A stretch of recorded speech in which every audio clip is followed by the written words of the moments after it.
Hi, everybody, and welcome to Right on Track with Renee Bernard. I'm Renee Bernard, and I want to do a quick shout out to new subscribers and say thank you so much for joining the insanity that is me in this little office.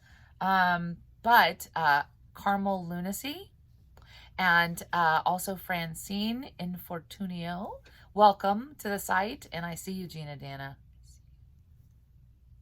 Okay, so the topic, we had a question come up today, and I want to talk about it, and it's a tough one, and that is reviews. Reader reviews. Readers rock. They are everything to you. I'm not kidding. For some people, it's the pursuit of that publishing contract or and that sort of thing. But at the end of the day, if readers are not reading you,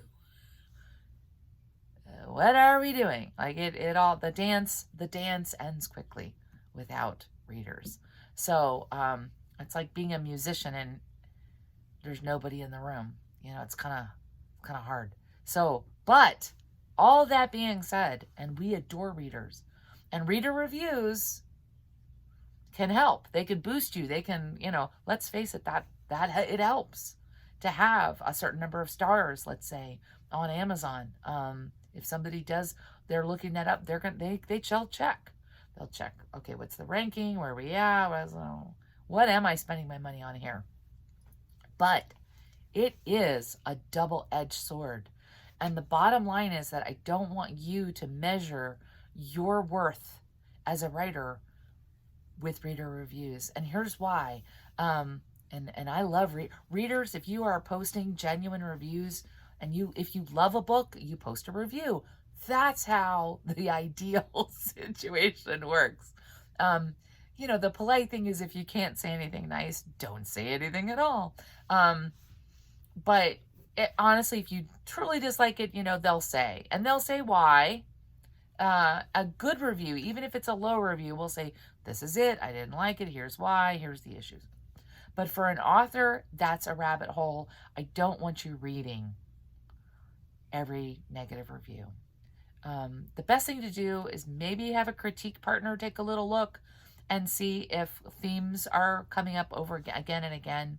If readers are picking up on a problem, then maybe that's something that your critique partner could gently let you know, hey, next book, because you are going to write a next book. Let's not do this. It's just a thought. Let's catch that. But for the most part, it's tough. I've encountered this, and I know every author out there will tell you, some of those 1-star reviews, it's a bot. It'll come out 2 minutes after the book is available. Suddenly, this person you've never met, you've never sent them an ARC, which is an advanced reader copy, ARC. You haven't sent them the book in advance, and yet somehow within 5 minutes of releasing the book, or even if it's 24 hours, they've read your 420-page novel, and they've decided not only was it not good, it was the lowest rank possible, and then they start talking about a plot that, by the way, doesn't actually match your plot, or word for word is simply the back cover of your book. So they've cut and pasted the back material that you use to sort of promote it, right? To give readers a little taste of what the plot is. That's all the information they have. They use that. They expand it. They put a lot of cock-poo-poo in there. And then they trash you. And a lot of times, they then include a link to a book that they do recommend that has nothing to do with the genre you're in, nothing to do with, right, anything. What is that? Or it's just garbage. Thanks for that. So, but you can get pulled in to this horrible, soul-crushing quest to figure, to look at reviews. And I want you to just avoid it. It's a battle you can't win. We never, ever get in a back and forth with any reader. I've had readers post reviews where the plot was like, what? They're like talking about cars and something, and the auto crash and but I'm like, I write Victorian London, like mid Victorian. So no cars. Nobody's got a car. No car. So, what? Do I want to respond to that person? Sure. At the moment, I was a little frothy, but I didn't because there's no point. You can't fight ignorant. You can't fight crazy. You can't fight robots. It's bad. It never ends well in movies, and it doesn't end well in real life. You can't argue with someone. They're expressing an opinion, free speech. They're allowed to, say something. If you truly feel that a review is just left field, no. You can report it to Amazon. Or if it's an Amazon, I mean, I guess I'm just assuming it's Amazon. You can often report it and say, hey, no way this person actually read my book. Prove it. But that, again, is often an exercise in futility. The fights you want to try to fight, and you probably still won't win, is fighting for the good reviews. Asking for them, fighting for them. Amazon is notorious for taking down a great review, but it was your second cousin. They'll assume that review is therefore corrupted. My mother gets very offended in this role because she is married to a minister and honesty is like, it's huge with her. And if she disliked a book that I wrote, she just wouldn't post a review. I know my mother, she would just she'd stick to the, if you can't say anything nice, don't say anything at all rule.